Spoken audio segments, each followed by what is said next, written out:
a quorum. Jennifer Yee is ill, so she's joining us tonight. So we are the ones who are here. We have a quorum. Let's call the meeting to order. Looks like you've got us recording, Jennifer. I do. First thing is public comment.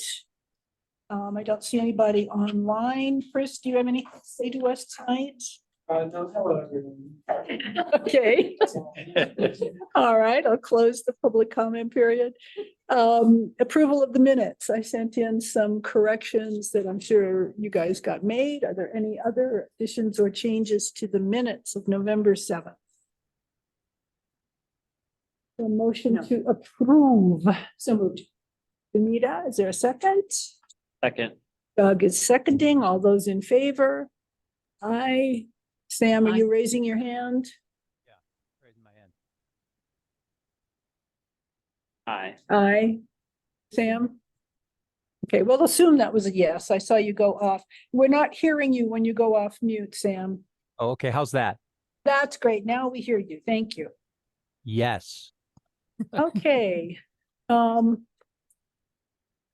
we have a treasurer's report yet? Yeah.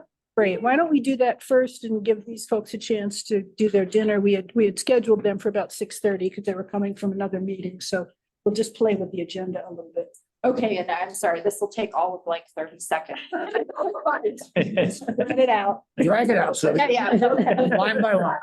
Once again, I want to express my appreciation to Adriana, who always gives me this information, even though I wait until the last minute to ask her for it. And she still manages to follow through. Okay, so in September and October, Boulder tax distribution, we received an addition to $218,500. As far as accounts payable, the bank account is fully operational now. The library has successfully been issuing checks, wire transfers, and ACH payments, and using the new district credit cards. So far, $1,085,500 has been spent from the district checking account for expenses. Our most significant expenses this and last month were the network equipment, which was $512K, and computer orders, which was $185K. And then we have caught up on, it looks like most or all of our invoicing to date, including legal, I'm happy to say.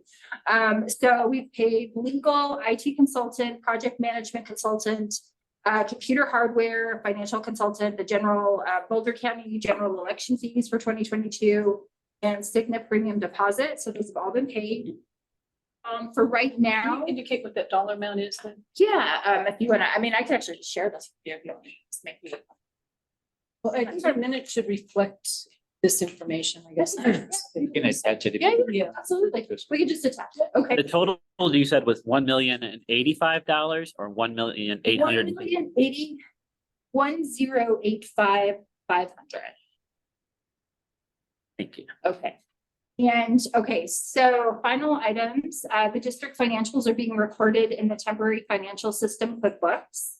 And the city of Boulder purchasing cards will be deactivated by the end of this month. And the new district cards will be distributed in January 2024, which Jennifer or David makes me ask. So if we just won't be using those purchasing cards for December, is that correct? We won't use them, using a city one. So city one, I think we're closing up At the end of this month? 17th. That's correct. And we're using the few district credit cards that we have right now. Just that little span of time until. Yep. There's only 3 people that have cards right now, and the other 30 some will get their new cards in January. Okay, so my next question for all of you is, I mean, do you want us to just start putting this on in the packet or like pass it out when we come to the meeting? We could certainly start doing that. We could put it in a packet. I think that'd be Okay. great. Yeah. Makes it Okay. easier Let's for do that. everybody. I have one expense question. Have we repaid the loan to the city? No, Oh, okay. So that's still outstanding. we have to wait 13 for months. this round of purchasing card payments to process, and then we'll have a final total. Okay, great. And we'll make 2 payments, one in June and one in December. I'm sorry, I'm talking about the loan to the city, the loan. The 75,000. 75,000, which turned into Yeah. 85 or whatever. But it's more than that even. Yeah, I'll have to ask Adriana. Okay, I suspect not. She's pretty thorough. I would assume she would have included that. We have not paid it back. Yeah, I didn't think so. So, Okay. okay. Great, great. Well, thank you for that. And it took more than 30 seconds. Well, I tried. All right. Do we want to do anything else to let you guys finish eating here? Do the insurance broker recommendation, or do you guys want to jump in?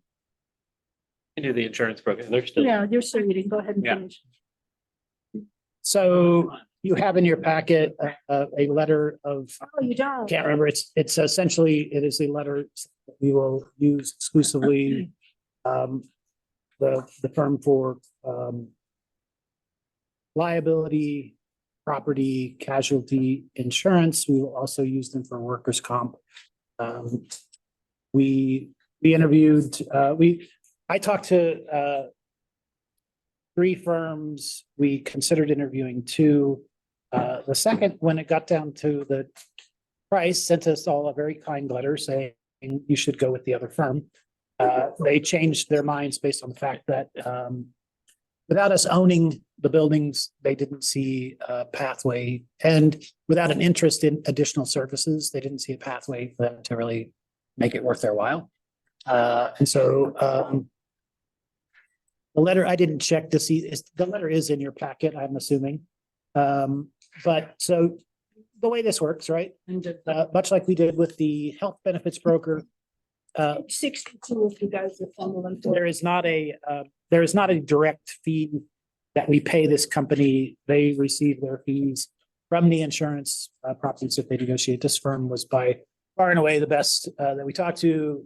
Again, much like the health insurance company, they were not really very interested in selling us anything. They want to sit down as partners to figure out what it is we want, how much of which things we want. They certainly have a number of insurances that we will be probably looking at thoroughly in 2024, but not before 2024, around a whole host of things: cyber insurance, harmful event insurance, sexual abuse. This is like a ton of things that you kind of need to think about when you manage and are responsible for public buildings.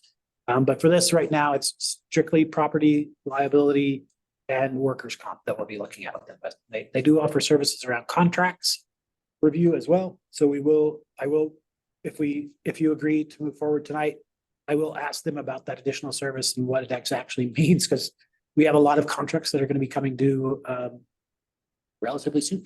Long list. And so, and like errors and omissions, is that included as part of liability, or is that a separate?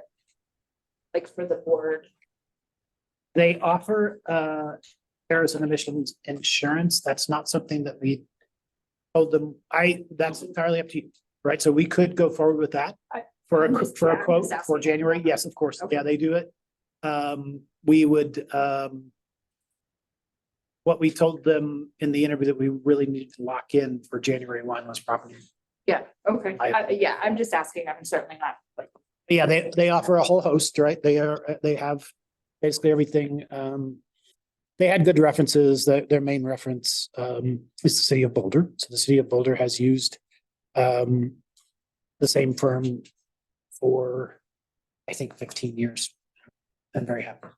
So in terms of process, David, can I read back what I think I heard you say? And that is that we're going to be tackling insurance in 2 lumps. The first lump is what we need to do to finish the IGA, which is the property, and then also to get the employees on board, which is workers' comp. And so the priority is to get that decided as soon as we can, so that we can have everything signed after January. And then after January, you'll be coming back with a package with other types of insurance that we can look at and work through. So it's 2 pieces that we're separating. That's correct. Okay. That is absolutely. Normally it's a 4-month renewal window, and we're doing it in 6 weeks. So, that's how they explained it. So, yeah, the phased approach is, I think, a little bit necessary in this instance. It's people in buildings. And then they were great. Kara can also, but they brought a big team in. They have like people that will can walk through for safety and risk, like fire and all that stuff. And other, the contract view, and then there's all different types of insurance. And, I think after we get these couple locked in, should bring back those and quote, maybe they could quote some of them and see what they would cost. Like the errors and omissions, I think probably is pretty easy. But Yeah. and cheap. So we might ask them if it's not a big deal, what that looks like. Yeah, workers' comp will be inexpensive as well. What will be pricey is however, wherever we land with regard to property and liability, right? So our biggest risk is, because we don't own the buildings, our biggest risk is liability. And I don't know what the price is going to be. We asked them kind of for a ballpark, but it was really ballpark. It's like something between $200,000 and $500,000 is probably where we're gonna. They were very, very reluctant to give us the ballpark. Yeah, they just hadn't done any shopping with us specifically in mind, and there will be some meetings involved, right? So I will sit down with them. Once you approve of this, beginning immediately to work through some basic parameters. We'll share with them what we have in the IGA from the initial recommendation, which I think the board's consensus was that, whether it was asking too much, because it was asking for full replacement value of the buildings themselves. And so that's not something we're going to look at, explore, but what coverage do we need in terms of loss around? So do they have a local presence? They are in Denver. Yeah, their main office is in Denver. They're all across the country now, and I think they said 38 states or something like that. So it is the third largest privately held insurer in the country at this point. But it's because they've acquired a bunch of different firms, but they started, and their main office with how many employees? 100, 200 employees is in Denver, right down by the Union Station. Union Station. Yeah, I mean, in my sort of limited experience dealing with insurance brokers, they're all very sort of which industry you're in matters a lot, because like they all have like sort of niche expertise. And so these guys have, as far as we can tell, they have a lot of experience with governments and districts and municipalities, and they seem to have a lot of experience in governments. So I think that'll be helpful going in, because I know like if they don't have that expertise, it just gets more complicated because they don't know what your needs are and they don't know what's out there. I've asked this question before, but I just want to like clarify and take it off my list. But am I now correct in understanding that we do not need a D&O policy for trustees because we have all these other protections and Well, I'm not the lawyer, but it's for you to decide, right? So you are protected by state law to a certain extent. You are insured as government representatives of government, but then that you have to make the assessment for yourself whether you want to be getting some form of D&O insurance. but I thought You also It have the says- indemnity from Yeah. the district. I personally think we should do it. Yeah. And that's where I was gonna hit. It's gonna cost you $1,100. okay. So does this go through this broker or is it somebody else? It would be through this broker. Okay. We could ask them to do it for the January if you'd like. I'm happy. Is that different than errors and omissions? It's the same. It's the same, and it's not I didn't know. complicated. There aren't that many vendors that sell it, and it's probably $100 it always. is. Yeah. Yeah. You have so many protections that their worry is just Yeah. paperwork. Deductibles didn't seem super high, like But it's worth it. when I was Okay. like, what's the deductible? They're like 25 or 30,000. This is on like liability. And I was like, oh, okay. Cause my, other places I've worked have very high deductibles. But this wasn't that bad. Yeah, and I mean, like, just from my work, I can tell you that all those protections there was a concerted effort to chip away at those protections, so it's better to be a little bit more careful. We're in a litigious place. Yeah. So I have another question, and I'm completely ignorant about how insurance fits into the rest of the world, and my head is in policies right now. So are there overlaps between insurance policies and the financial policies that we'll be working on with the auditors? Are there overlaps between insurance and like one of the policies that's on our list of policies is a risk management, and we have reserve policies. And so there must be some connections among those. It'd be helpful, I think, if somebody could help us figure out how those interconnect with one another, so we can be getting advice, right people at the right times as we work through this list of policies that we're developing. With their government experience, they'll probably do that. If not, we can circle around. Okay. But, like Sylvia's gonna have a bond and Yeah. it's just, there's a lot of things. So is this something we can talk about at the meeting we have with you? Sure.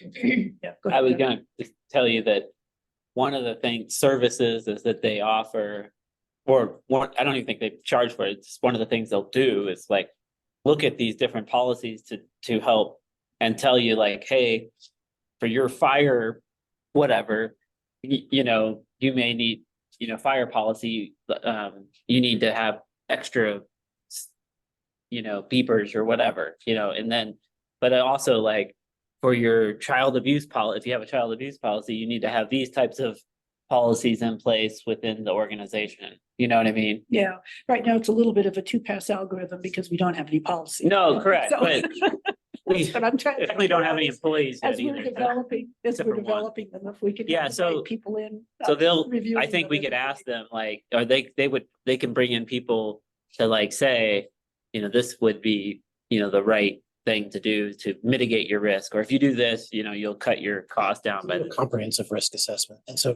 both for buildings and for policy. So that's something that they will do for us.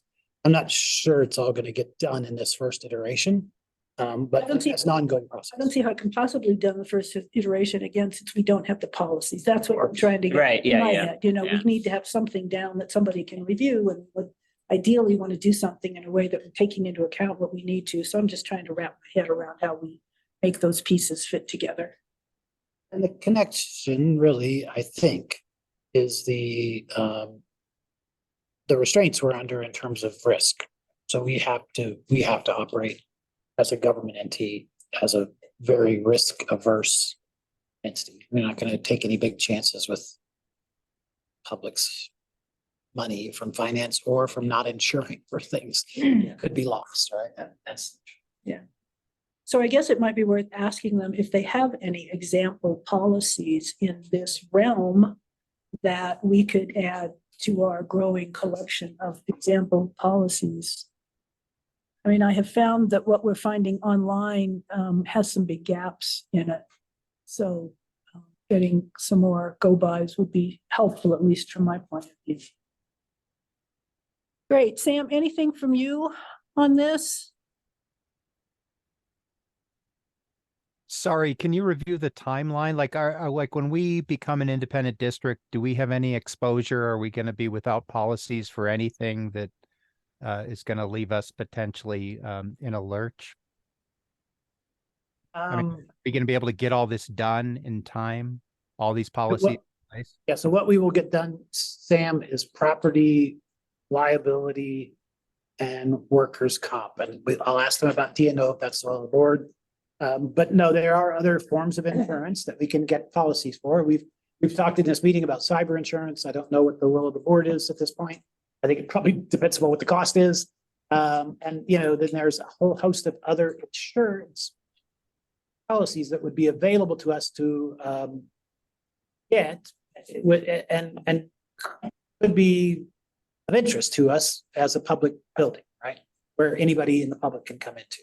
So can I try to respond in terms of timeline, Sam? It sounds Yeah. like when we start as a district, we will have our property and liability in place, Workers. an idea and workers' comp. So those are the three big ones. And then after the first of the year, we're going to be scheduling a time to look at another package of insurance policies that we can consider whether to take on. We don't know the timing of that until these folks are on board, but I'm sure it's going to be as soon in the year as we can get it done. And did someone say D&O insurance is the same as errors and omissions? Because I thought they were different. I might have misheard that. Oh, it's roughly the same. That's what you said. I didn't know that they would consider the same. I mean, that For the board, it's to protect your personal assets. So I don't know if you could hear that. David said for the board, it's to protect our personal assets. So from that perspective, they're the same. Oh, okay, yeah, but yeah, DNO is like if we do something negligent, right? And errors and omissions is, I always thought of that as a little different, but we're going to get Sam, those. Yeah. in your situation, it's really not different because your errors and omissions would be something you would do negligently as a director. That's your only function, so. So it's different as an executive than as a board member, as I was. Yeah. Okay, yeah. So will the staff, the employees have errors and omissions insurance, or how is that handled? You know, if an employee of the district makes an error or an omission that exposes us to liability, are they insured for that? Or Will be covered in your liability insurance. the public liability insurance that we're getting in place here Right. from the get-go? Okay. I think If it- I got it now. Thank you. Yeah, so this policy will list a bunch of things that are covered, just so I want the board to understand. And anything that's not listed in there, we will take on as risk, right? As, that we would, if we were in litigation, it wasn't covered by the policy, then, we would pay through tax revenues on any claim if we were to found, liable. So, the first set of insurance that we're getting, I think, is necessary, right? The second set would be, okay, these are things that are probably, as a board, less risky, and we have to determine whether we want to, or maybe not less risky, but there are other things that we have to determine as a board, whether we want to take on that risk with taxpayer revenues or through an insurance provider where we pay a premium.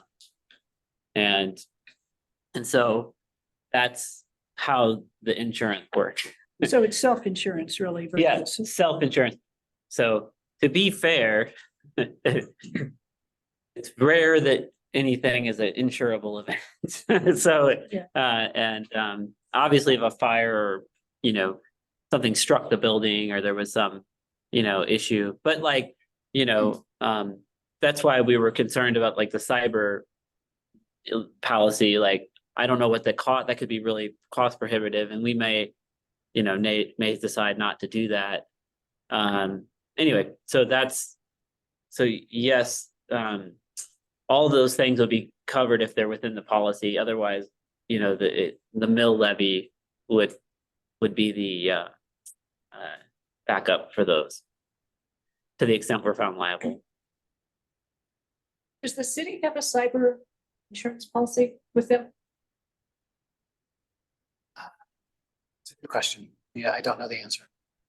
My guess is probably not, because it's just very difficult and expensive, and a lot of people don't have them. I just wondered if that would hinge a relationship with them. Like if they did have one, then maybe, They might, yeah, I don't it would be at a better rate. Yeah. Enough. Yeah, City self-insures for a pretty extraordinarily high amount on all things, and they have a robust security infrastructure. I mean, like, it's serious business. So I don't know. They may still have coverage above that, but I don't know. I think I've asked at one point, but I don't remember the answer. we'll do a risk assessment eventually here, and we'll understand what our reserves are and what our insurance policies have, and I think that will tell us, what kind of exposure we have. Okay, any other questions or comments on this? And I think, David, we need a motion to approve. Need some, yeah. So does someone want to? I'll make a motion to approve IMA as our agent broker for our insurance needs. I'll second. Okay, great. Moved by Doug, seconded by Sylvia. All those in favor, say aye. Aye. Sam, are you an aye? Yes, thanks. Okay, great. Instead of saying insurance needs, say property and casualty insurance.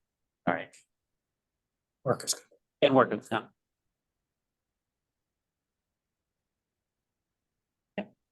Cool. not to be confused. 6:30, how was that? Okay. Good timing. Perfect. All You get to right. see the. And the- we heard what- all about the inside scoop. That's right. Yeah, you're So just. exciting. This is what every meeting's like. See if we can mix it up a little. All right. Okay, let me see if I can hear my screen.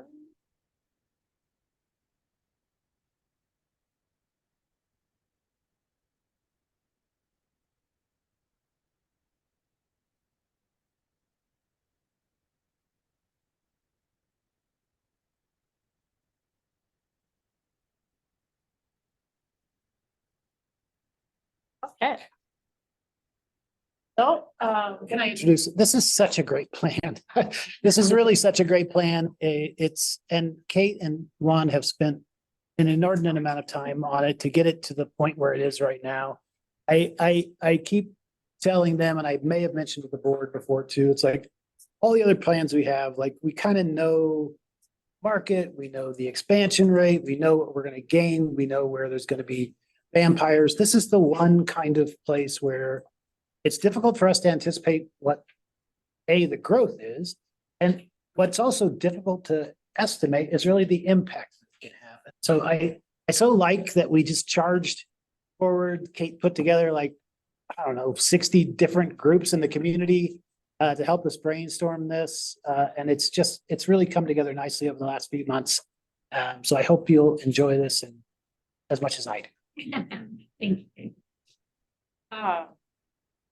Well, so, I'm just gonna talk a little bit about why we did this plan, the process we used, and, really, it's looking at what challenges we saw in the community and we heard from the community, and then how the plan is addressing those with different strategies, tactical approaches. And then we'll get a little bit into the 2024, so you have a sense of what this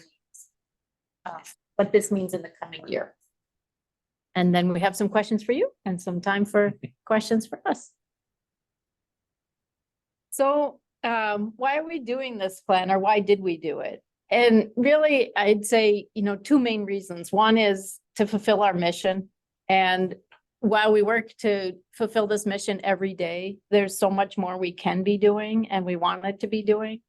And the second is really to have concrete actions and a plan to carry out the master plan. That was thousands of interviews with people across the community. This time we had over 100 interviews and involved organizations across the community. But really in that, we heard from people things that they wanted for the library. We had language in the ballot initiative that the community voted for.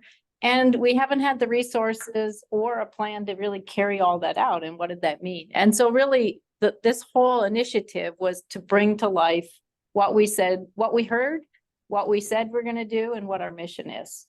And so what we're going to present tonight is kind of more of an overview of the whole thing. But I think in your packet, you also have the 40-some page document, which lays out the next 5 years and actions that will take place. And if we can move faster, we'd love to do them all in the next year, but we are just trying to be realistic that we're coming from a place that we have to really staff up to. There were lots of pieces of the master plan that this plan, and these are just some of them, but we gathered community input and staff input. We had 17 members of the staff actively involved in this process, 37 people from different organizations in the community that were primarily reaching underserved, marginalized communities, and working in outreach and literacy. And then, so really looking at together how we're going to concretely expand services to these underserved communities, how we're going to build awareness, which you'll hear over and over in our discussion tonight, expand the variety of educational and cultural programs, cultivate awareness about the library being a welcoming, inclusive space, and provide more technology out in the community, whether that's technology computers or whether that's an outreach vehicle, which is yet to be explored.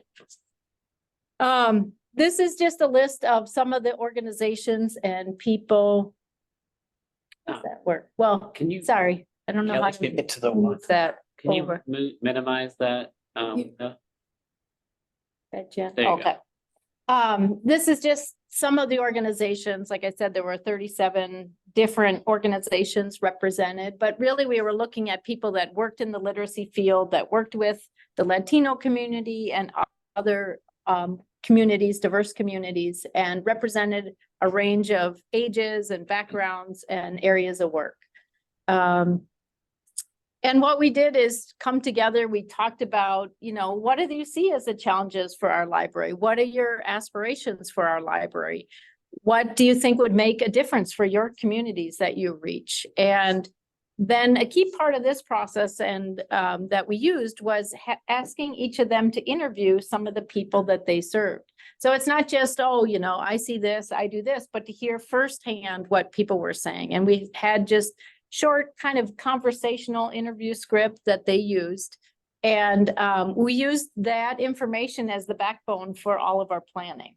So the analysis and the discussions from the steering committee, this group of people of staff and outside groups, and then the basis from the interviews. And that Post-it thing was the staff had gone through all the interviews and come up with ideas of what we should do. So part of the plan is trying to make sense and put that in some kind of order. So these are just some of the things that people said. A lot of the reasons we don't go to the library are because we aren't aware of what's going on. The news is not reaching outside the people that are members. Need to be welcoming in terms of language and culture, Spanish books in the library, support for loneliness when someone is new to the country. And this one, there's not a lot to say, but a lot of good feedback and ideas that came through in other interviews. Have office hours or go-to person to help people navigate the online space of job access. In general, programs that help people get to where they want to be if they don't have resources to get there. Maybe how to write a resume, interview help, college applications, information literacy, and how to critically identify news sources. So those are just, we have hundreds of pieces of data, and if you go through your links, you'll get to all the data if you want to actually analyze the interviews yourself. So let's look inside the plan. So this, the one we're going to look at today is again the summary of the overall plan. And really what we're talking about is building a deeper connection with the people in the community, and especially with marginalized and underserved communities that really could maximize the benefit from this library. There's 5 key areas that we're working in as we move forward the work in this plan. My screen gets covered some, so I'm gonna move here, but provide easy and more equitable access to library services, create even a more welcoming and inviting environment here. Be responsive to the community and work more collaboratively. Expand our resources to be a support to every community member to thrive, and to build greater awareness of the program services and resources available at the library. So everything kind of went in those kind of core 5 different areas. The plan itself is divided in those 2 buckets of literacy and outreach. Often when we're going out to the community and talking about literacy services, we're reaching the same people that have at times been marginalized and don't get to fully benefit from all the resources and opportunities because of those literacy challenges. So, and then when we're looking at outreach, we had that kind of organized as one, going out to the community and reaching them. But the other part is when they come to the library, what's that experience here? And we heard a number of things about how that could be different and how that could really be improved, so that while it's not maybe traditionally under the outreach bucket, we have that here. So with that, I'm gonna hand it over to Juan to talk a little bit about the, the literacy challenges and literacy area. Thank you very much, Kate. I want to start by saying how enthusiastic and hopeful I am about this plan. I agree with David. It's a great plan with goals and strategies that are measurable. Here are some of the main challenges we are hearing from the community. 1/3 of Boulder community, 1/3 of Boulder County residents experience difficulties in using and understanding print materials and performing tasks that include test-based information. So as you can see, this is an important number in the community. There are literacy gaps in fields like digital, financial, media, and STEM that hinder community members from fully accessing a variety of opportunities. And those opportunities can be social, economic, and career opportunities. Children who fail to make good progress in reading and writing by the time they enter fourth grade are likely to have trouble in upper grades and to drop out of school before graduating. This is why targeting literacy programming for younger students is vital because it's long-lasting effects. These are some of the strategies moving forward. So our first and main focus is expansion. And to create expansion, it's necessary to pass by the awareness in the community about the programs and services the library offers. And also by strengthening and increasing the literacy program opportunities at the library. Another focus is lifelong literacy programming in areas such as digital, financial, media, civic, and STEM literacy.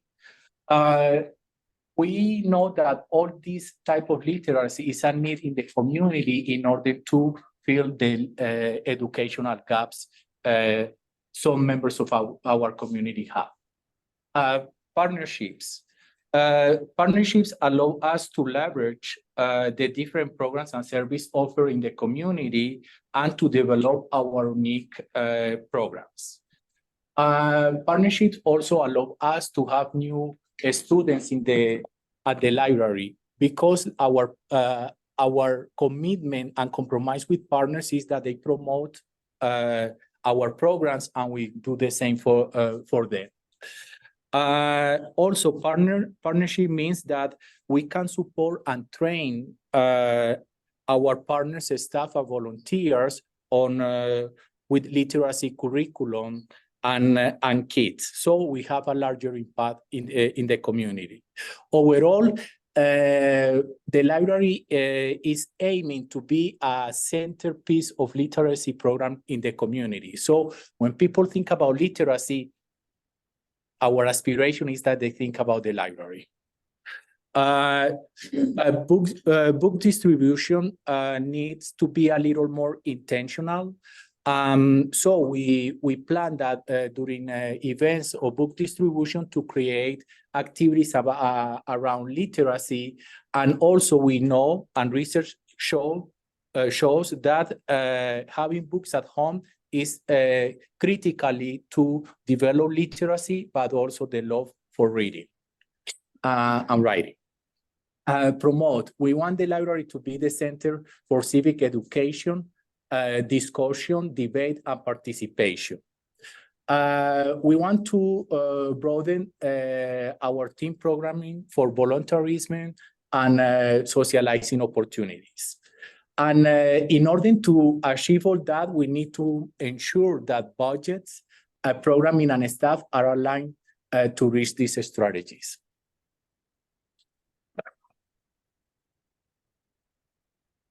So then in terms of the outreach area, the three kind of key things that we were hearing from the community is that just we're not connecting in the way that they hope or they think that we can with especially people of color and people of different abilities. And that there's more opportunities to do more in that area. And people really, Good evening. The library will be closing in 15 minutes. Please complete your library business and exit the building. Thank you. this came up over and over. I know it. Buenas noches. La biblioteca se cerrará en 15 minutos. You've been. Por favor, concluya sus actividades en la biblioteca y salga del edificio. Gracias. And 2 more to go. Oh, yeah. I'll talk quick before the next. But this is gonna come up again and again, and it's hard for us to imagine, but there is a lot of people, if they haven't been to the library, they're just not aware of what's available. And that really limits their access to kind of the beneficial resources here. And then the third thing was just that the library isn't maximizing the partnerships that, you know, we can we don't have to create everything on our own. We don't have to do everything, and that there's more opportunities to leverage our resources together. And so I think part of this process, we're looking at how to do that and ways we can do that. So in terms of the outreach strategies, number one is being in the community and being more present in the community. And while that might seem an obvious thing, we haven't had the staff to do that very much, and it's been really difficult. Broaden the communication approaches. So, you know, we're super excited to have a communications team and look at different ways we might text messaging, different things we might use. Build opportunities for greater participation and input into the library. You know, most of our committees could have community members as volunteers, as you are here, and provide their expertise. We don't have to like figure it all out ourselves. So there's more opportunities, and the community is asking for that and looking forward to that. And then ensuring programs and services are accessible, really looking at barriers for accessibility for people. Strengthening the welcoming and inclusive environment.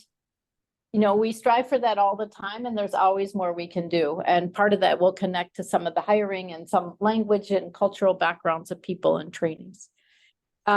Expanding those partnerships to further reach into the community, increase the cultural and linguistic programming. And then when we have those, make sure that we're creating awareness that they're available to people. And then create communication approaches that also potentially will have in Spanish or some things in Spanish, and really being intentional about those, and then doing the outreach when we have those materials. The other side, as I mentioned before, is kind of the community and the library, and some of the things that will help make us even better, which is having imagery in the libraries that represents the cultures and the backgrounds of people, where people are coming from. Improve the signage so it makes it easier to access, and maybe that has to do with maps and making some of those things available, but looking at that. We've been doing a lot on ensuring it's a safe place, but we heard over and over again through these interviews, people didn't know what we did, and if they didn't know, they weren't necessarily going to come back. And so there's a big communication piece on that too. And then assessing the spaces for those accessibility barriers and minimizing those. Gathering input of what people would like for diverse collections for different languages, and even making aware what's available and that they can request things. And then hiring more staff, and if possible, that have cultural and linguistic diverse backgrounds, and expanding our cultural competencies. So all of this is talking about asking the community, assessing what we're doing, being with other people, building new things, building on what we have, creating, deepening those relationships, expanding the great work that we're doing, involving others, and we have to hire to get most of this done. So, you know, as you know, that's a huge piece coming up. In 2024, in terms of literacy, that's that. So these are some of the actions we will be taking in 2024, and these different programs corresponds to Boulder Reads. So more one-to-one tutoring. So our goal is to increase, at this moment we have around 45 pairs, and the goal for the next years is to increase every year between 15 and 25 pairs by year. So we can come to pre-COVID numbers, but grow from there. In-person English conversations, we're gonna open a new in-person group here at Main Library. And of course, when Novo is open, we will have also one The in-person. library will be closing in 10 minutes. Please complete your library business and exit the building. Thank you. La biblioteca se cerrará en 10 minutos. Por favor, concluya sus actividades en la biblioteca y salga del edificio. Gracias. So for high school equivalency services, we are strengthening our curriculum in conversation, in closer conversation with instructor and other organizations. For instance, we're gonna ask our instructor, Adriana, who teaches the Spanish equivalence diploma, to go to an organization that have a strong curriculum in the same in the same classes that in the same class that she teaches, so to work closely and to exchange ideas and gain feedback. Greater publicity and access to career online high school programs. So far, we have secured around 12 scholarships for next year, and we're gonna have more money. So what we need to do is to pass the message. And for children, deepen relationships and literary education at community book giveaways. As I said before, we need these book giveaways to be a little more intentional. To have a bigger impact. Partnership with such as Uni Hill Elementary School to offer reading buddies program. This is something that is going on, but sometimes it's interrupted because the district doesn't always that's what they promise. So, but this is a great partnership, but we also are aiming to create a new partnership, at least for the next year, with a different, we want more elementary school for the program. New story time staff training with more review for inclusivity and cultural relevance. So the goal is just, we are reviewing the curriculum, the training for staff. And reading Pulse programs, high school volunteers and children read together. This is a program that, if I'm correct, was interrupted after COVID, so it's gonna start again next year, and we are already working on that. And partnerships is as we've been said, as it was said, it's essential for us to understand what other organizations are doing, that they know about us, to see how we position ourselves in the literacy map in the community, to have our singular printing with our programs. A lot of things that we're doing in 2024 are even just getting back to where we were, before COVID, because we haven't had the same level of staffing. And if the program was shut down, just getting it restarted again. Sometimes those staff get around. So I know we want to be like sprinting, and we're doing as fast as we can, but this is, a lot of it is building the foundation that we really can expand much more. And even in the outreach area, just being present at cultural events and being out in the community will be a big step forward, because we haven't had a full-time outreach person since during COVID time. One of the things that we looked at as staff pitched in this last couple of years to do outreach where we could, is just like, we could really use a toolkit and have some consistency and have the tools ready for people. So not everybody creates them every time they have to go to an outreach event. The collaboration with the diverse organizations, I know the partnerships has come up throughout, but lots of organizations are like, oh, we could put that in our newsletter. Oh, you could come to this event. And, there's just so many opportunities. Again, it's not us doing everything or inventing everything, but partnering and collaborating, and they can help get out the word. And then again, the accessibility, just making sure that we're reviewing things for accessibility, starting with the programs and events. On the communication side, we're looking at whether we have like a community advisory group that's more about outreach and reaching underserved communities, marginalized, but that it's a sounding board and thinking with us together. And so we're going to be looking at different models, and maybe probably asking some of the folks on the steering committee if they'd like to be part of looking at that with us. And then piloting some programs that could help us be more in the community. One was the idea of having a sub pool. The library will be closing in 5 minutes. Please complete your library business and exit the building. Thank you. A sub pool that does, oh yes, finished. La biblioteca se cerrará en 5 minutos.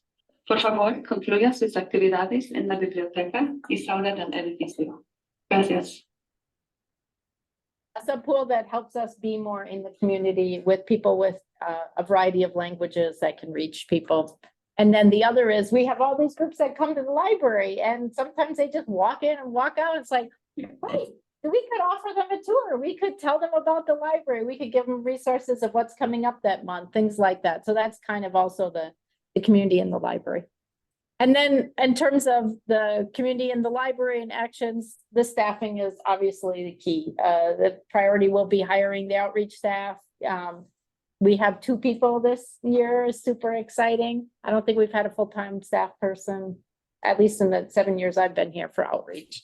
And our first equity and diversity manager, our first communications manager, there's just so many things that I know you know about it, but it's great. And then really looking at, in terms of assessment, how do we assess? And maybe this would be that community advisory group, like it being accessible, like what are the barriers? And the same for physical challenges for people. If there's people of different abilities, are there other things we can be doing? And again, that would, I would say, be partnering with organizations that already work with those communities and talking to them about, do they have meetings here? Do you want, what suggestions do they have, or to their community members?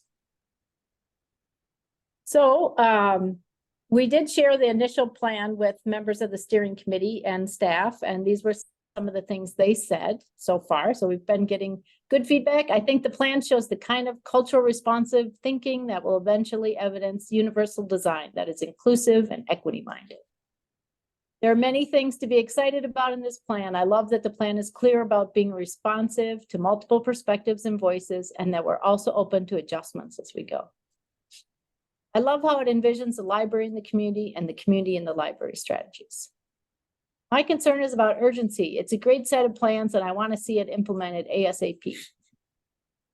I see this plan as centered in the mission of the Boulder Library, rooted in community needs, and defined by the community itself. So those are some of the things we're hearing so far, but we have 2 meetings. We have the feedback from you tonight, and obviously you can give more feedback.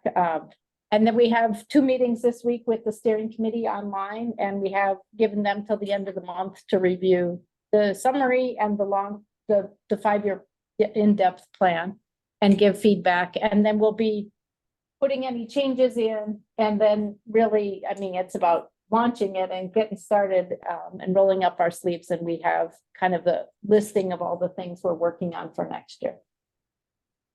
So with that,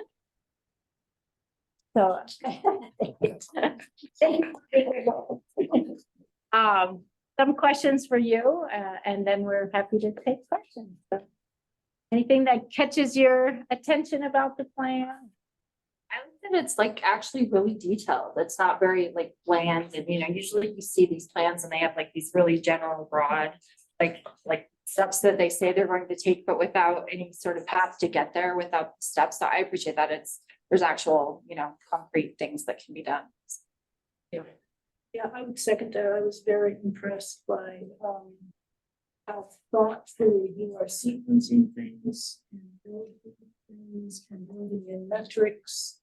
I thought that was really, really helpful. I also loved the scope of what you're looking at in terms of partners and outreach. And if I can channel Juana Gomez for a minute, this was, her role when she was on Library Commission. I remember one of the things that really stood out in my mind when she was talking about her experience in this area is that there's so many people, Spanish speaking and immigrants, they have no background with libraries because they come from communities where libraries are not a concept. And so they don't have any idea because they've never had one. And then there's this inherent distrust of anything official. So that tends to keep people away. And one of the things I remember Juana saying is one of the best places to try to reach these communities is through churches, because that's always been the center of community. And I saw that in the plan. I just went, oh. Attention, the library is now closed. Thank you for joining us today, and we look forward to seeing you again. So I think you've been very, very thoughtful. Atención, la biblioteca está cerrada. Gracias por acompañarnos hoy y esperamos verlos nuevamente. And very realistic as well. And I just really appreciate that. Yeah. So, on positives, my focus, even as a member of the committee in those meetings, was to give definition to the library district. And making sure like that was evident to folks and to recognize that the district now includes, you know, a bigger property line, where's that map? Okay. And so I'd like to see that reflected here, and there are a couple places, one in like the title, Boulder Public Library District. I think should be evident there, but I'm particularly focused on the challenge because I hadn't seen that statistic before, and so I just had a couple of days to like sort of look around for that, but part of it relates to the fact that this is a representation in this statement about Boulder County residents, right? And this is the city of Boulder's library district. So I think there needs to be some phrasing that recognizes that, you know, that the city of Boulder, you know, we serve all patrons who come into our doors, and some may live in the county, some may not live in the county, some may live in the district, you know, that kind of thing. But to point to this, you know, the third of Boulder residents. And is that a third of Boulder County residents? That's a lot. Like, you know, so I think there should be like some number attached to that, but I think you have to be absolutely sure about this statistic because it's such a big statistic. I've never seen it before, you know, as it relates to that.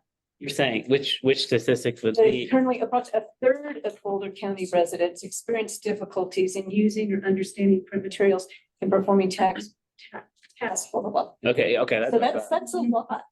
Yeah. A third of the residents, it's not a third of people of color, it's, you know, so that's really big to say, and so I think it needs a lot more, you know, shaping in terms of what that is, but then also that we are this district that's made up primarily of the city, and it could be that those residents, the county residents may not necessarily all reside here. So, and that's sort of the impression that you could leave with. It's like, wow, those people are all right here, but they're not here, right? And so I really just think that is an important piece of defining it, and to also our taxpayers and the base of our support to be able to represent how people's money is being spent and why the focus on this, then we better make sure that we're, you know, sort of aligned on those sides.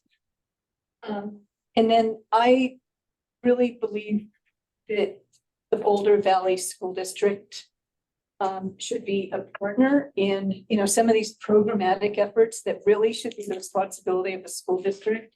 And I don't want to see the library get into providing services that, you know, eventually, like, you know, the school district says, well, the library is already providing that, and so we don't need to, yet it's their primary responsibility, again, to taxpayers as it relates to the education of its residents and students. And so I've seen it happen before where, you know, a program, you know, becomes an extension of a community foundation, for example, or whatever it is, right? Some of nonprofit entity that ends up doing things that a school district should do.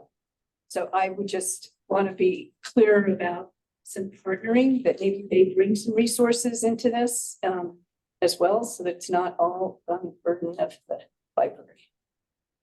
And on that, Benita, I think if we want that to happen, that's probably something that comes back to how can the board help move the plan forward?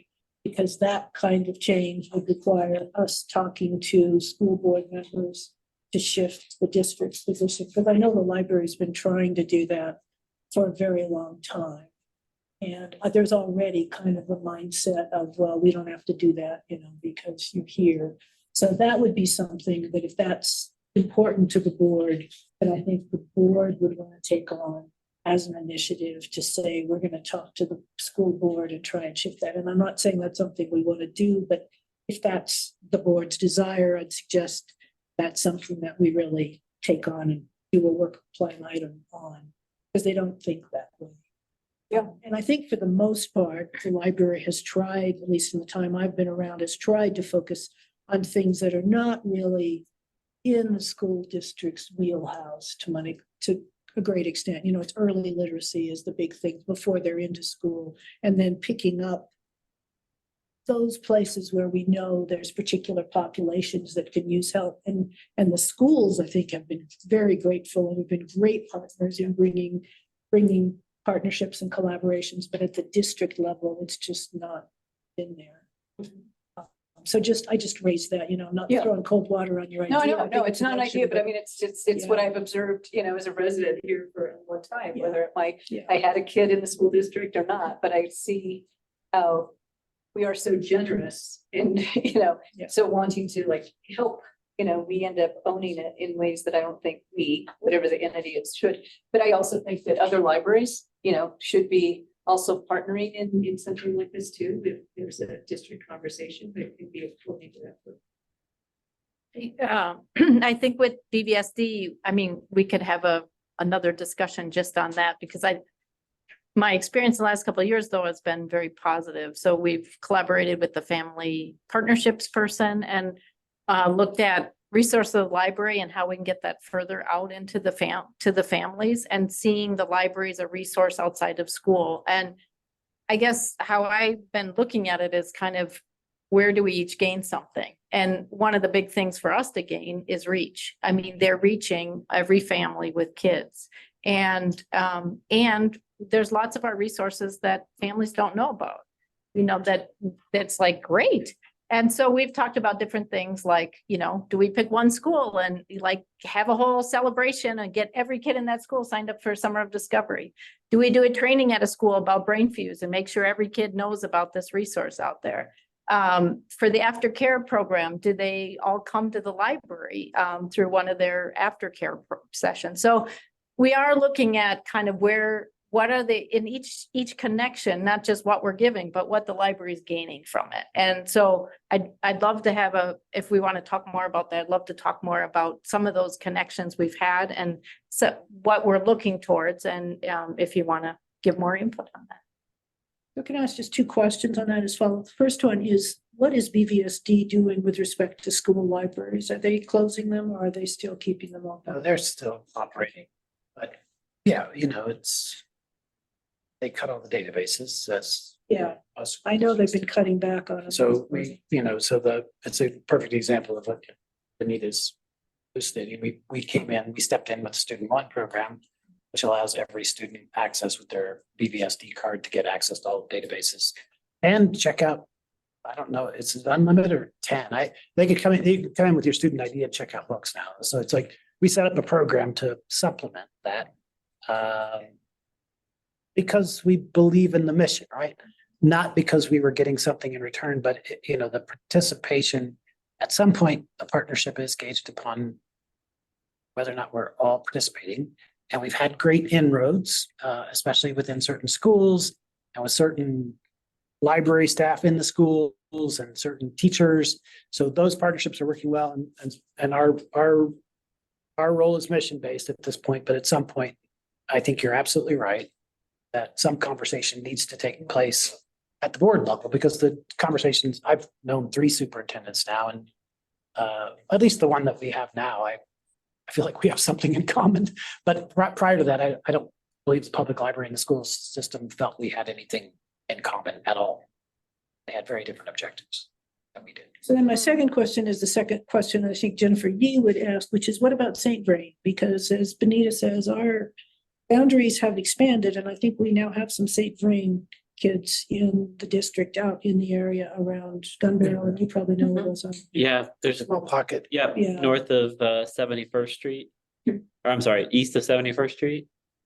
And actually east of Idly Wild Yeah, will be in, and probably also up Lake of the, like the Pines. no, not Lake, well, Lake of that lake community up there by Lake Valley. Haystack Mountain, Yeah.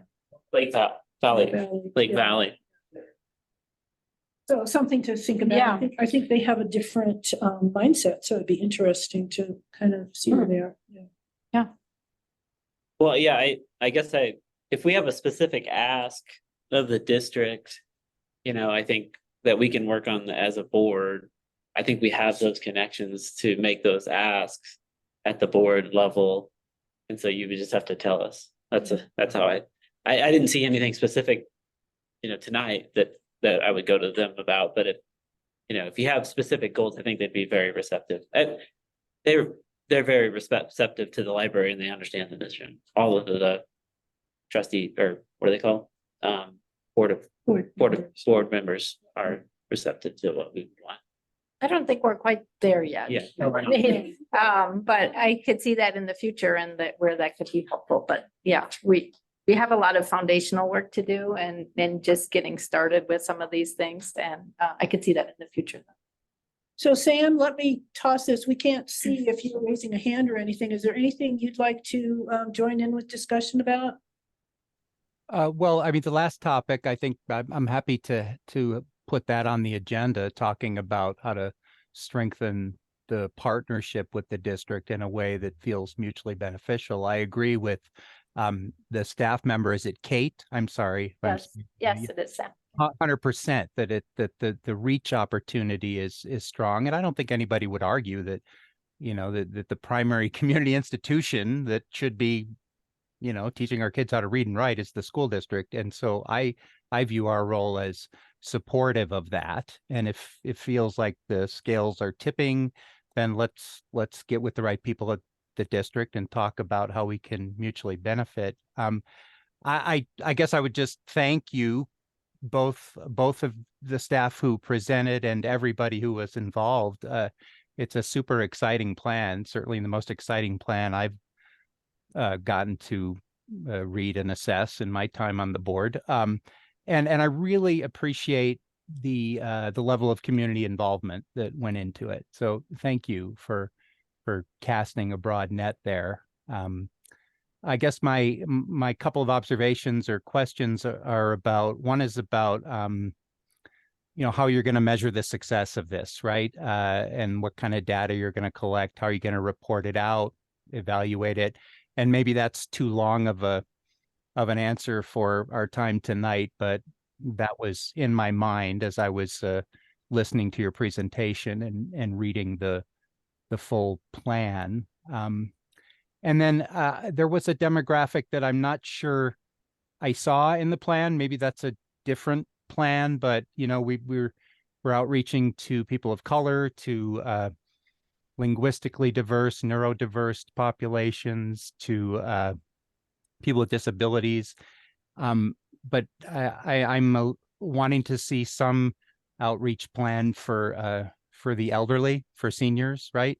And I know that amongst all the demographics I just listed and that are in your plan, there are elderly people, but is that like a separate thing, or how do we incorporate getting our senior community back to the library, or in some cases in the library in the first place? Sorry, that was like 8 or 9 questions, but since I'm not sitting there, I just thought I'd Take the last one, Kate. Okay. You gotta take the others. I think in terms of the evaluation question and the data, I think one of the things that came up a lot was just like, where are we now and how do we spend some time this year getting the baseline so that we can even look at what the progress is. And so that has to be a key thing this year as we're looking at, okay, we want to improve this or we want to expand this, is really getting down the baseline. And that is one of the steps we have to be working on early in the year to get that to move forward. And then I think evaluation across the board has been something that the library has been looking at more, programs kind of leading the way on that. But really, what is the change we're trying to see, or what is the goal of whatever we're doing? And what is some way we're going to know whether we've gotten there? And if you start knowing what you want to have happen, you can put a few things in place, whether it's as simple as put a pink post-it or a yellow post-it, did you like it? And what's one thing, or what's one improvement? Or whether it's more in depth where we do focus groups and, more hire out a firm to do evaluation. And I think that's a whole evolving area within the library that we're learning more about. But in this plan, I'd say that the starting point is understanding where we are today and where we're trying to get each year and looking back at that. And I'm hoping that especially if we have a subset of the steering committee continue, that they will also be a sounding board to talk about the progress and help us look at some of the impacts on the community too. Yeah, and I like your idea of a community advisory committee as well. Yeah, I am really nice. To add on to that, Sam, there are a number of different milestones we're looking at with regard to the assessment of the growth of the program. So the goal year one is building the foundation, some level of expansion. So, I mean, rather than being in one school, maybe reading buddies in 2 or 3 or 4, I think is a long-term goal. We do have a program we're planning on rolling out for books in the household, which Juan had talked about it briefly. I think we can probably get a baseline for how many households we're talking about, see what rate of saturation we could hit, whether that's 40% or 50%, we'll deliver books to those households, so things like that. And as far as the senior question goes, that is a different project. We will commence some data gathering and perhaps surveying around that in 2024. I can't tell you exactly when that's going to start off, but that'll be, it's in conjunction with some better market analysis, because we know that that's a group that decreased during the pandemic and has not returned. And so we will be doing some deeper dive on that community in the course of 2024. Can I add something? Also in the plan, there is the intention to develop a programming that is intergenerational, so that for the whole family. Sometimes or very often we separate children's, teenagers, others, but we are also thinking about creating activities where everybody is welcome for the whole family, and also for all the diverse groups that we want to be more intentional in the sense, like if we create an event, how can we make Latinos, Asian, Caucasian people to in that event to interact with each other, and again in different ages and all that. So that's part also of the plan. I Great. think the city's Youth Opportunity Advisory Board would be a great connection to make intentional connection, right? I mean, because now it's under the city, but here we are in the library. So instead of, to use that as a resource, that group and the programming. Doug?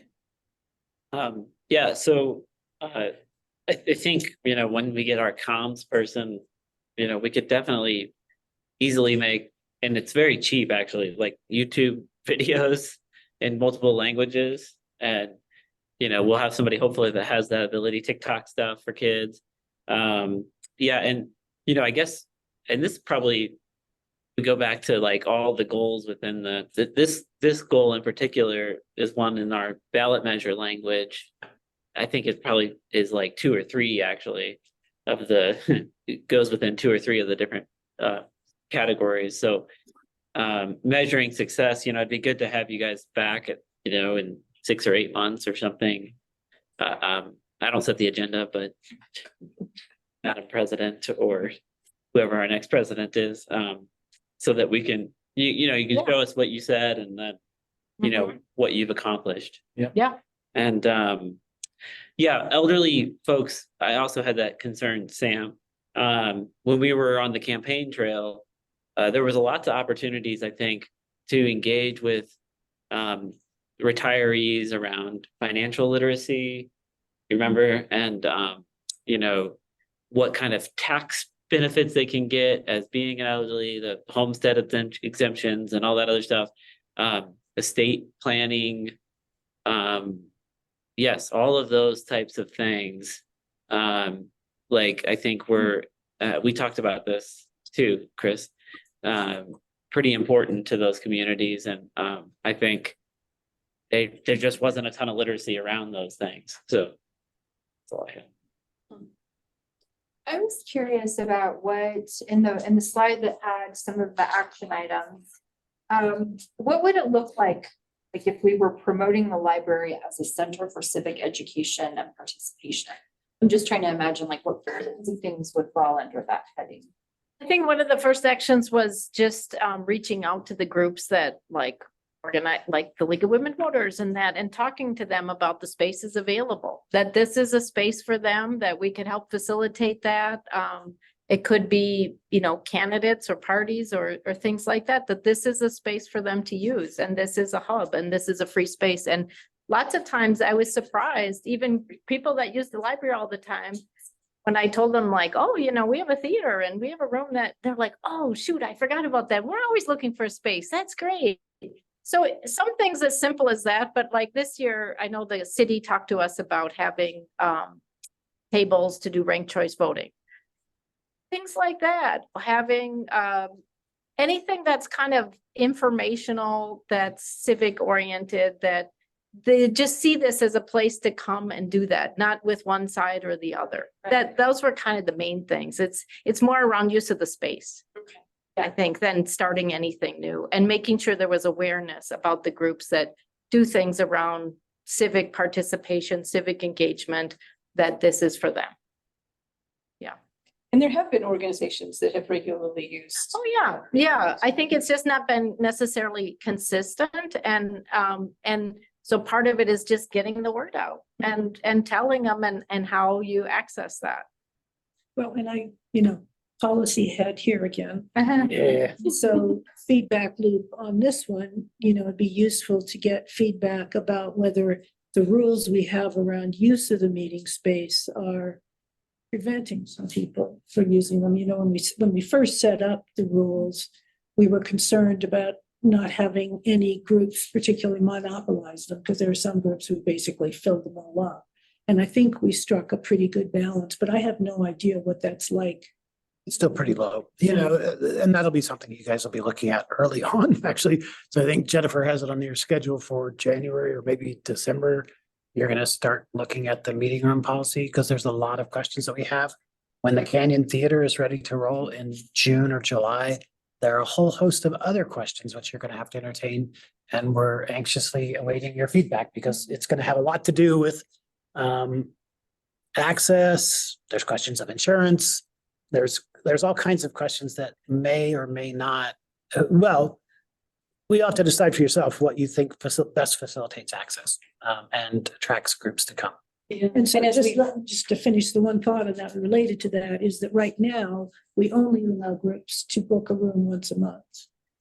And that's. You can do it by having multiple people do the. I know you can cheat. There's a million hacks. But I mean, I don't know whether that sort of thing creates a barrier for some groups or not. So that's the sort of thing that I was used That's okay. That's Okay. it. Yeah, no, I was just thinking about space and, as we witnessed in our tour of the new library, there's a meeting room that will be the larger than the Canyon. Is that the Canyon room? Creek. Yeah. Boulder Creek. Yeah. And so it will be very popular, right, with folks. Except for that room can only have 49 people because of fire access. Oh, that's interesting. Yeah. 49 would be a lot even in the Creek room. Yeah. That fits 80. Yeah. 80 really 80 in rows. Yeah. in row. Okay. Oh, well, people are gonna be quite alarmed about that. And just in terms of the meeting space one, I mean, that even when I was recruiting people for the steering committee and doing interviews myself, that has constantly been something like, hey, do you know we're even just a space? You could, and now, next week will be, not next week, the end of the month, we're like Reading Against Racism is having their 10th anniversary here because they were like, oh, you have that theater, right? Could we use that? We'd like to celebrate that here. And so we are seeing people reach out. And then what we see is you kind of need to support them a little bit. Yeah. Like it doesn't just happen necessarily because they can sign up online. And Amy, who's with the theater, is just like doing a fantastic job. She's so great at that. But I think there's going to be, as we reach out to more diverse groups and want them to use it, we're going to need a little more of that support. And that's something I think outreach will start looking at how we can do that and what's really needed. And restoring some evening hours, I think will help as well, because, a lot of groups are meeting outside of working hours and Yeah. 7's a pretty early cutoff for a lot of folks. I really appreciate the focus on types of literacy, like other areas of literacy, because I think people who aren't super steeped in libraries think about literacy as like, can someone read? But I really like the emphasis on like types of literacy, which I think puts some like emphasis also on the types of resources that we offer beyond just books. So I think that's a really good place to be putting it as more of like a community resource center on things that are grounded and practical and you know, and it's responsive to the community's requests, like one of the comments was about, you know, resume building and job hunting and things like that. And that's super practical, something that people can do here. So I really like that focus on here as well.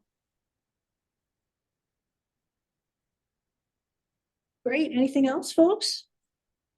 Well, thank Wonderful you. work. Thank you, so thank much for you. bringing that to us and thank you. I think you had this in the packet, right? Yeah. And plans, okay. My computer died just at the right time. Well, thank you for letting us come and present and, yeah, I would be happy to come back and talk about. Need to get a little feet on the ground in terms of staffing, but otherwise I think we're ready to go, ready to run. Good. Good. Wonderful to see you guys unleashed. Will we see a finalized report?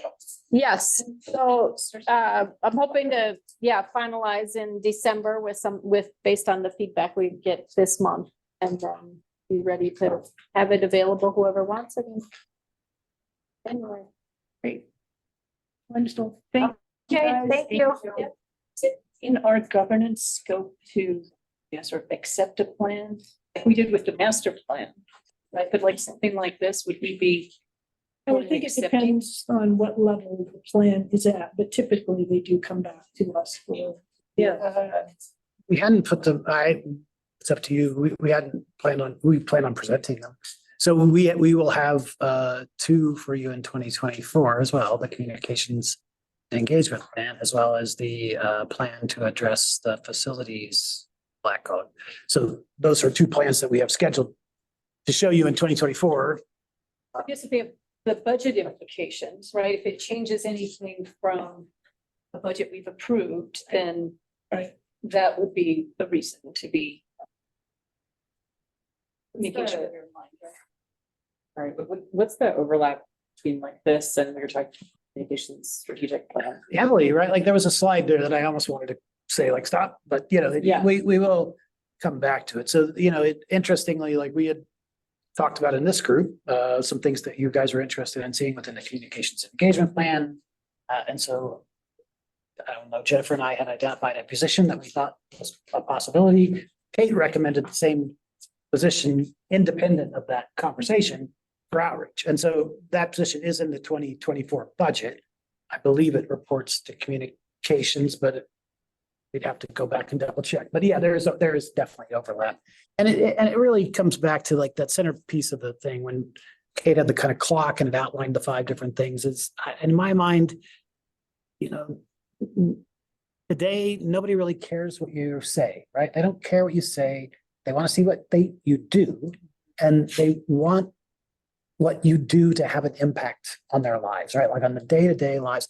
Otherwise, it's not important, right? Like what we say doesn't have anything to do with anything. They can care less. The one woman who's wrote in the comments, like, get started ASAP, like that's our impulse as well, but it is going to take time to scale this up. We probably won't begin to see results of this program until June, and then starting up in the next school year. And I think what's so critical in this plan, and Kate knows this, right? Like, so the school board and the school district is indeed the big dog in the community, right? Their budget is around $500 million. They spend almost twice our annual budget for everything on busing kids to and from school alone. I think it's $38 million just to bus kids to and from school. So our budget is 20, right? So we're not comparable. And I believe the best partnerships come from places where you find a mutual need. There is a level of dependency upon each other to do the right things. And there are a whole host of groups like that in our community, and we can help to grow them and they can help to raise our profile. No matter what it is that overall happens with the $500 million behemoth that really does, like Sam said, like they are the overarching organization for reading, writing, and arithmetic within our community. And and that's great. Like we can work with them without establishing a formal partnership and still grow this program dramatically. But yeah, the communications plan, that'll be a slower growth. We do have the communications manager job posted now. We'll hire a communications manager by January. That person has, a couple of responsibilities right out of the gate, one of which is to get a strategic plan RFP ready to go and out, and so that we can get bids on it, so we can create a communications engagement and marketing plan to be implemented beginning in 2025. But they also have to hire almost their entire staff as well. So it's going to be a little bit of a slow roll up. And maybe we bring the consultant on at the same time where we're hiring a few people. You're going to see some progress. We haven't decided where the web goes. We have a pretty viable social media presence now, but I think somebody in this group said we lack a singular voice, and that's true. We lack a singular voice in social media. And so, to the extent that those things come online, that would really happen in 2025. It doesn't mean that we won't be marketing next year. We will be marketing heavily around things like what the district is doing, like the district at work or whatever. I think we'll probably come up with a phrase on our own. It'll be proud, like NOBO opens. This is stuff we promised with the district. Like this thing happens. The hours are expanded. Carnegie opens. Those will be, and then we'll do it in terms of under an umbrella really of a marketing campaign around that. And then the other big marketing pushes will be around the launch, more of a explicit launch of this program, probably around June. And then we do plan to do quite a lot of digging and some research work, and probably bring in the consultant firm to analyze, the concerns of seniors. Some of them are obvious. The bathrooms aren't what they used to be. We don't have as many computers as we used to. The cafe's not open. We're not doing artists and cultural programming. There's so many that are just obvious things that are right in your face that we need to get those things changed. They're not going to change overnight just because we want an audience to return. We have to make sure that that audience is safe.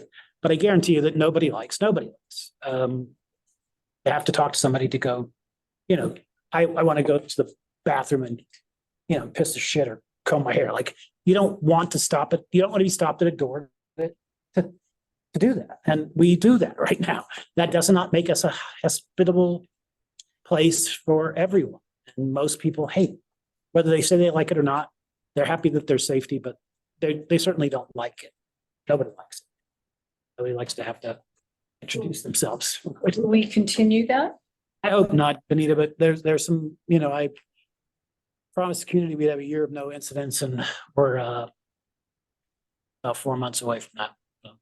I think that floats into our code of conduct discussion too. Yeah. I need to finish my report if I may. Can I go ahead? Finish your report. Yeah, so we are open enrollment launched today for all staff with regard to health benefits.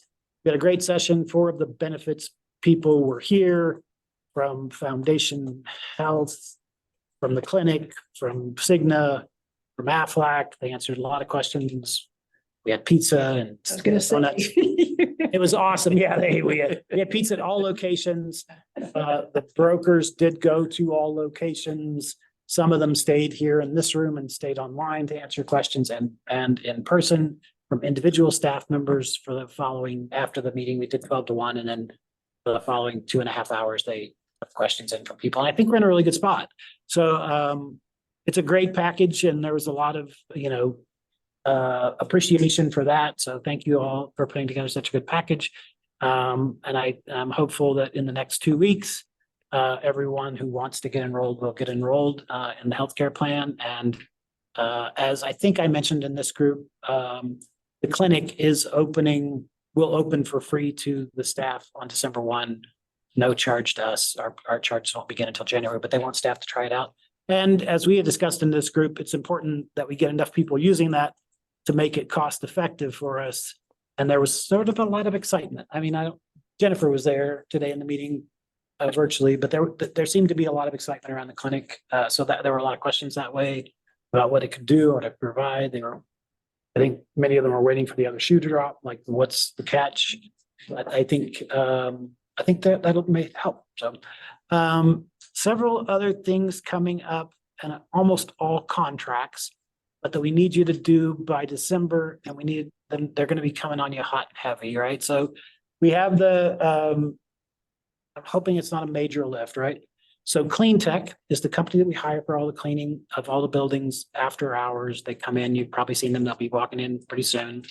And Pontum is our security company that we have in all the buildings. So we've asked them For an updated contract, I think of it more as a renewal, so it's not a deep dive into a contract.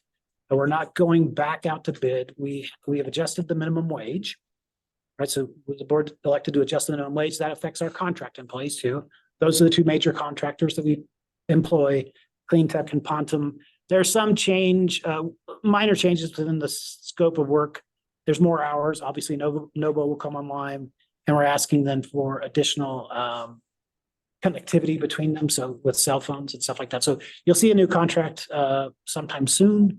Hopefully by that first in December with Clean Tech and Pontum.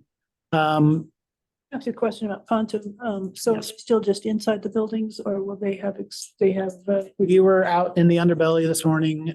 They will make regular rounds out there, and we're not gonna, our main thing is safety, and they're hyper conscious of safety, and the Pontum guards that we have here at the main library have taken outside very seriously. Like, so they interact with the folks at the front door every day. They have started doing yoga for them in the morning to see if they'll get up and move. They play music.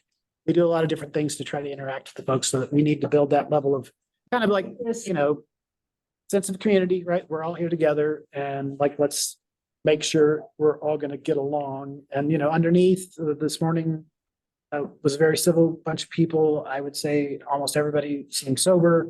They were up and around at 9 when we made our tour. No fires, no evidence of drug use. And so like, that's not a major ordeal for us, right? Like, once the fires start and our fights start and our stuff like that starts happening, where there's not a level of comity among the people who are under there, which is what we've experienced in the past, where there's fights and assaults and all kinds of horrible things happen in the unhoused community. But mostly it would be if drug use was rampant. And you can tell that by the communicativeness of the various groups within the unhoused community. And I mean, I have to feel, I'm an old man, they're not gonna hurt me, or they will, and it's not gonna matter because I can't help myself. But like, it's like, I don't feel any, we own the place. I don't feel any shame or any, we're walking through, like, we're gonna walk through and I'm gonna say hi to everybody, and they'll either say hi back or they won't. And this morning, I think it was very good. So the community definitely grew over the last 3 days under the bridge. And if they came today and cleaned out, or they all packed up and left on their own, I have no idea. almost all of them did. There was one tent when I was there, just. We'll see what it's like at 8 in the morning. Yeah, there was, so Friday is here, no tents.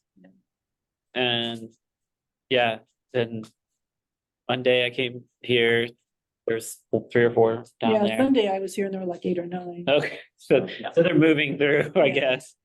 There's a large concentration occurring under the 9th Street Bridge. Yeah, So it packs in pretty heavily. And no discerning, right? Like, so many times groups divide among like-minded people. So, a group that would be sober is not going to go hang out with a bunch of people who are using drugs heavily. Right. So that it is how a lot of the encampments break out. And so I don't know. I did not go into the 9th Street Bridge. And that's not really our territory. But I've been surprised by the gatherings in front of the municipal building, Yeah, right? Like yeah, that. it's like the place to be now. Yeah. well, but Yeah. then they moved all those people out and they came down here. Yeah. So like, it's a Yeah. game of whack-a-mole. I do think we need to communicate with the city and the city manager just about when they do that, it affects us and affects our population. And so, I if think, they could give those people another place to go, that might be helpful, well, and just, Yeah. the subject of new library, or Boulder library, and the plans for the day center at the shelter. And what I hear from folks is people saying that, the library is just gonna become the other day center, right? The day shelter for being housed. And so I think somewhere on our agenda, maybe it's policy related, or maybe it's just information. We need to have a discussion about Well- community and, with either the shelter or with others, to understand what the plan is for a day shelter, but also to anticipate what is gonna be, in the future. So I think a piece of it is in the code of conduct policy. That's what we've been discussing, because we're gonna have to see whether we extend our code of conduct requirements to the outside now that we're controlling property. This is never an easy conversation to have. I agree. I think it'd be useful to bring some resources in to talk about this, because it's not with North Boulder, it's not just libraries, the day shelter. We have a similar situation under the underpass there, which is going to be an issue with kids going back and forth. So there's a whole bunch of things to be thinking through about this. And I've been trying to process this from the standpoint of this strange election we had where we didn't elect any of the people who put safe zones for kids on the ballot, but safe zone for kids passed very handily. So I think security of kids is on people's minds, and we're gonna have to figure out how we position the district to be able to do what it needs to do if it has to enforce, but also what the communication is around that. So definitely something that we're gonna have to figure out when and how to talk about it. And I agree, talking with the city. I mean, I suggest to Doug that we talk to the city about treating libraries at the same level as schools, because it's the same issue, right? It's the same population. And I don't know what that means in terms of how they're thinking about it, but I think we need to open a conversation around that there. I mean, I think too that like, oh, now I lost my train of thought, but yeah, I think the staff here is already pretty well versed in our policy and how we've treated these communities. And so I don't see, I mean, that was this library as a day shelter theme was prior to the district as well. So I'm hoping that when there's an actual day center, it relieves pressure on our other resources, right? So But with the proximity of shelter to the new library, and because of their timing of, their planning for that programming, I don't want us to not be in that conversation just because we don't have a facility yet open. right. I want to make sure that they are thinking about, their programming and some of their policies that they need to get in place now, so that in June or July, in the opening of the new library, that there's not just this like, well, we already set our plan and our program, and it's summertime. And so I'm not in any of those conversations, just on the nonprofit, sort of community side. So I don't know what is happening in the day center shaping right now. Is that conversation set for the 5th? Is that where we're gonna discuss or no? Which conversation? Oh, the About policy. policies? No, there is no conversation set on this yet. Oh, okay. I was simply saying code of conduct will open it. Okay. Because there are, Yeah. There's an obvious question about extending code of conduct outside. I mean, if Yeah. you're, when we were communicating, you said you don't mind people sleeping. People are not allowed to sleep on library property. Right, So there's some just basic kind of, right. threshold things that we have to deal with. But then there's the deeper issue. Which is the perennial issue. So, yeah. If And I they're think that seated, will- and I seating, think they that can't will lay be- down. That's what I said. No, they can't sleep. Yeah, sitting. yeah, They cannot- they can't. By our Okay, code of conduct, you Oh, cannot okay. sleep now. okay. Yes. So anyway, so there's different levels of conversation. And bringing in resources to help us with it, I think would be helpful. Yeah, and if I hear of the conversations happening around the day shelter, I'll certainly let you know, and That'd be great. you're welcome to attend. I mean, we have met with those conversations along the way, but not where there's nothing happening contemporaneously, and early on, I'll say we were not on the same page, right? It does have to, it very much is about the services provided, programs, whatever you want to call it, and the barriers to entry, right? So if the barrier to entry at the shelter is the same as it is now, I don't see something that's going to change, because if you are even slightly intoxicated, you may be asked to leave. You cannot have a pet. You cannot have, there's a lot of things that will not encourage use of the day shelter if the shelter's rules that they have for overnight are the same. I think they would be. So it'd be that same population. Like if you haven't been there overnight, then you can't stay during the day. So, and then the overflow will come on. So it's not a day shelter, it's just extending the shelter hours really to Well, the daytime hours. to the daytime hours, right? The last contract I want to bring up, and then they'll be coming to you guys really quickly, right? So it's, I wish I could have brought it tonight, but we just got it today. So the contract that's not in Focus Connect's contract is for the proximity tags, which we use to enter and access all the things and all the security cameras. That is a separate contract. We got the bid back today. It is almost a third of what I thought it was gonna cost. I wanted to sign it in a moment and Jennifer said, don't do it. We need a board member. So we sent it to Cam. Hopefully we can have that back to you by the 6th, so we can sign that contract and enter into a contract, because at least what we imagined the cost was gonna be, it's like a screaming good deal, and I'm not sure how we got such a screaming good deal. Is this the one that Amy sent out today? She sent it, Sent an she email. probably sent it to Kim. Yeah, she copied me on the one she sent. Great. That's Yeah, the one. We'll need you all to approve it and get your signature. So could we do that? I mean, if we don't have meetings in the next 2 weeks, and you want to get this signed, could we authorize the approval of that? Well, I'd like to venture at least that idea, Benita. I think that's great, because I think that may be the position that we're in around property and casualty and liability insurance as well. Because your last meeting is on the 12th. Right. I don't know that I'm gonna have all that stuff done by the 12th. So if it's done by the 22nd, we need to have them agreed upon and signed. Is it something you could do via email? I Yeah. don't know. Our bylaws have the ability for us to convene a special meeting remotely if we need to, but if there's anything we can do to pre-authorize, I think that's fine. So they're like two different ones. One is the one that you just talked about. Yeah. Or scanner thing, whatever. The proximity scanning and Yeah. security cams. Yeah. Hands in the And cameras. so that one is one that could be, I think we'll have it back to you by the 6th. It's dependent upon whether Kim has time. What's the price tag on that? What's that? What's the price tag on that? I think it was 80,000. 60, But 60,000. yeah, we had budgeted 200. Yeah, but I we're would, meeting on the 5th. yeah, something like that. And Yeah, on we're the meeting 12th. on the 5th and the 12th. Okay, so you would just, That one we. Wait. okay, I mean, I would be okay with just authorizing him. I mean, Yeah. unfortunately, like, we're probably not gonna reject what they give us unless it's like astronomically high. So we could probably do that on the 12th before we, On the 5th. or on the 5th. No, I mean, just give you authorization to enter into the agreement, You talking about the property and casualty? both of them. All the contracts that you need to enter into, if you bring a list.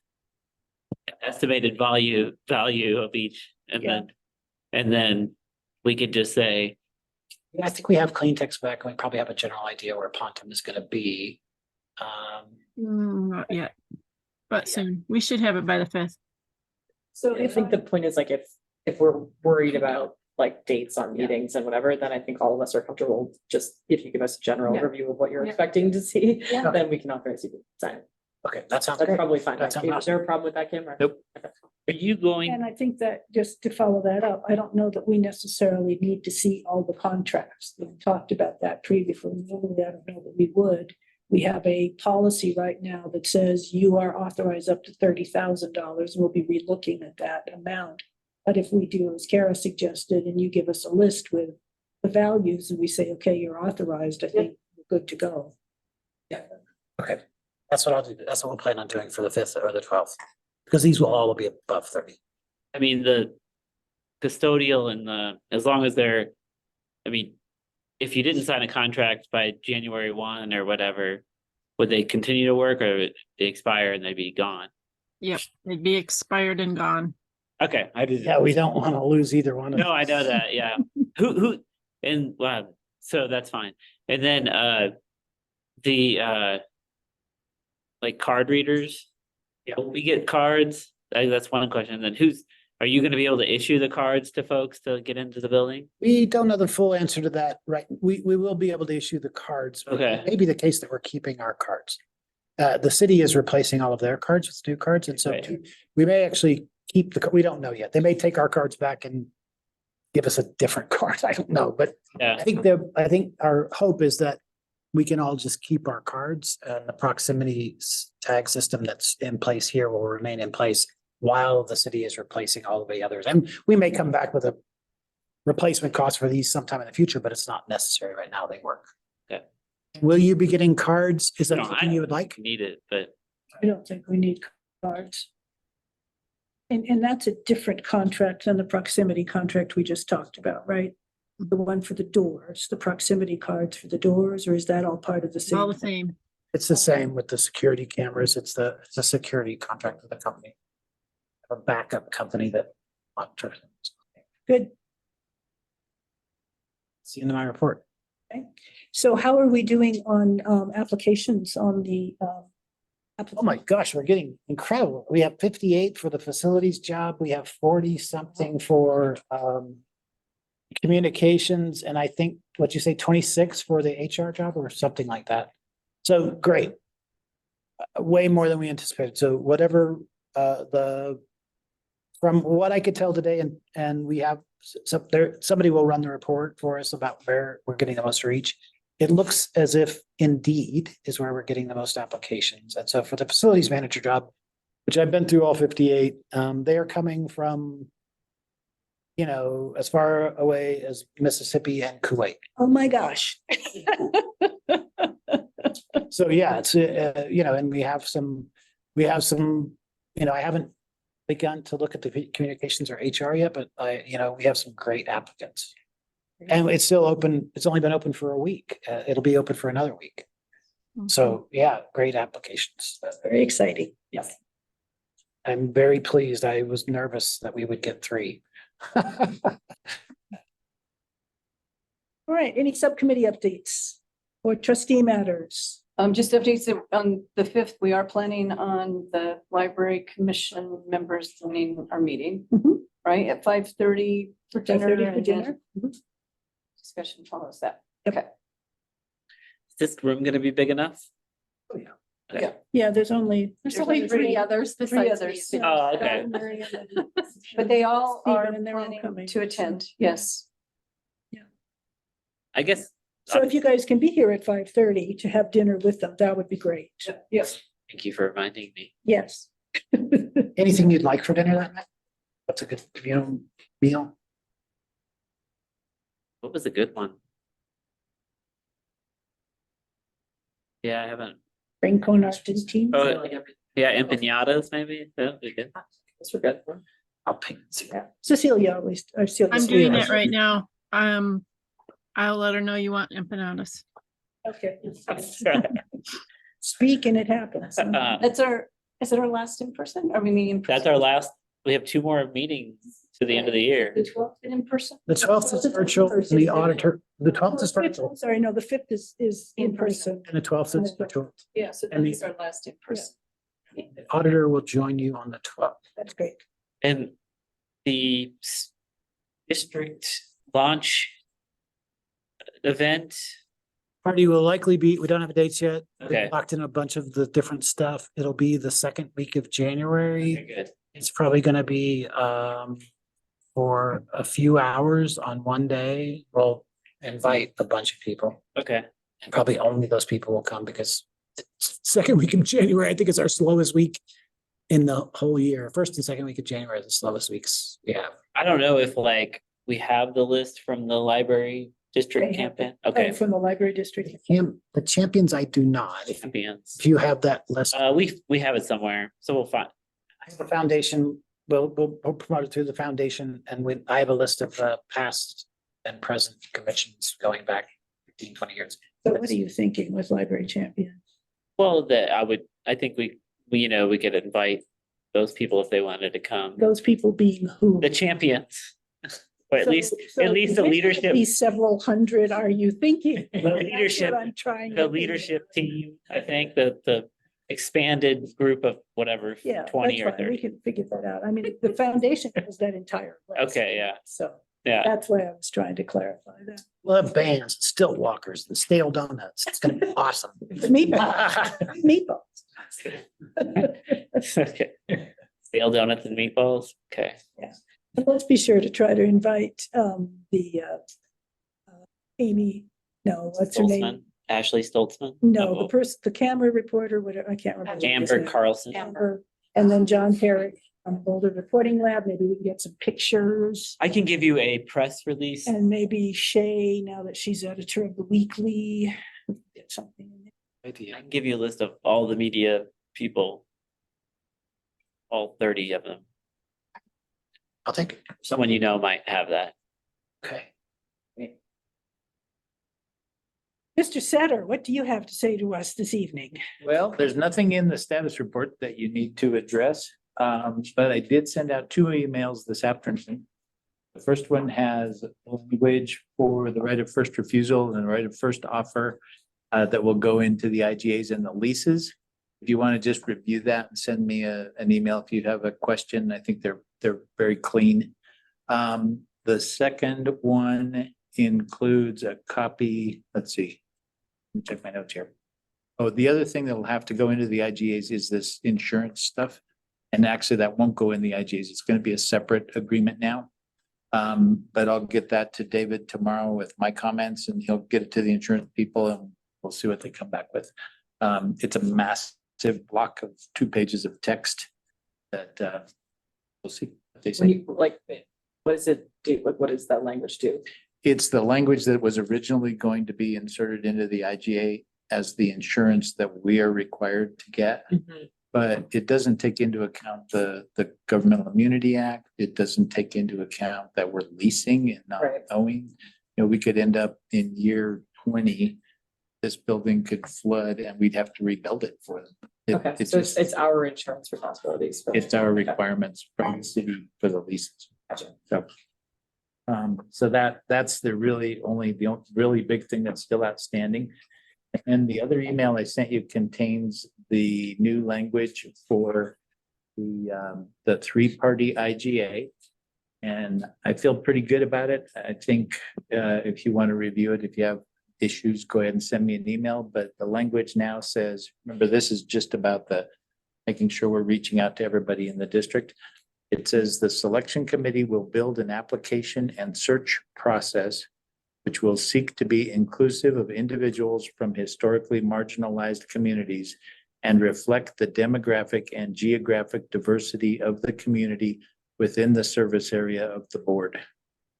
Other than that, all the other language is still there. So I think that's just almost exactly what we were looking for. Yeah, and I said that was fine with me, Benita. So if you say it's fine with you, I think we're ready to. go with that. I brought along signature copies because I think we're done. We'll get it signed. And that is it from me. Good. It's winding things down. Sorry, my trustee matters moment wasn't done yet. So the other thing is just moving into we have 2 more meetings. I need to go look at the plan for next year. I haven't fully, what do we have coming up in the new year? I'm always sort of rounding the corner, you know? Yeah, when is our first meeting in the new year? Like the January second, 15th. January 15th, okay. Yeah. I'm also a little bit sad that I won't get to see you guys every week. Kind of thing here, so I don't- Addiction. what do I do with my time? I'm not running a campaign, I'm not doing anything. So it's a very boring time for me. Just form like a hiking club. Right, Right. Something enjoyable. Anyway, And if folks do have feedback on that the agenda, long range agenda thing, we're just building it, so. And I'm sure it'll change, but we're trying to at least get our arms around a rhythm. If, I'm proposing every other week meetings effectively going forward, so if that's. that'd be beautiful. Fine. But yeah, take a look at it, and if you have anything, let me know. All right, are we done? Right, thank you. Good meeting, and we are Good job. adjourned. Thanks, Jen. Night, Sam. All right, have a good Thanksgiving, everyone.